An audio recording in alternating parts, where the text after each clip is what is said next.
By the year 2011, with low-pressure membrane microfiltration and reverse osmosis, it became possible. So viruses, toxins, everything could be filtered out. Today, with new water, which is membrane technology, we are supplying all the vapor fab factories a total of 15% of our water consumption. It'll be 30% in another 10 years. And it will keep on growing. And in partnership with big companies, international companies, we're having a deep tunnel sewerage system. So that all the sewers will go into this deep tunnel, and the wastewater will be used and become new water. 2002, on our National Day, with 60,000 of us in the stadium, we all drank new water that's come out of the sewers. We believe we should share this knowledge with so many other countries in the world which will face the same problems. Water is a precious resource. Without it, you die. You can live without energy. Go back to twigs, leaves, birds, something. But without water, you dehydrate and you die. Considering that our world is presently facing environmental factors, how do you look at the water policies going forward for our world? I do not know what the answers are for each country. For China, I think they're getting seized with the problem because it's a very serious one.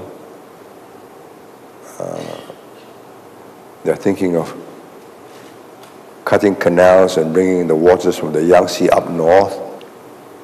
I have a feeling that they understand the enormity of the disaster that could take place, and the people are beginning to understand it and will demand action. As a global statesman, do you plan to do anything for the rest of the world, particularly the developing countries? And what are three important, in your opinion, three important advices you will give for the governments of the developing countries that are struggling for growth and development?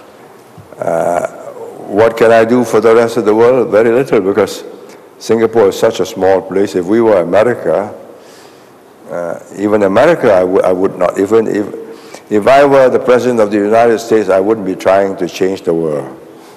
Because I think it's beyond the capacity of any single country to change the world. And the world is too big, it's too diverse and too obtuse, too bloody-minded to want to change. So if you try to set about and changing them, you're going to break your heart. What advices do I have to give? The advice is very simple. The implementation or the fulfillment of this advice is nearly impossible. First, you must have a government that the people support and have confidence in. Because then you have the commitment of the people, the faith and trust they have placed in you when you take tough decisions and pain is necessary. Second, you must have a leadership that's above board, in the sense that decisions are made not because you're going to get something out of it, but because it is necessary for the country. In other words, you have to build up credibility. Can you describe in the single factor which is responsible for cleaning up of the rivers of Singapore? The determination that it shall be done.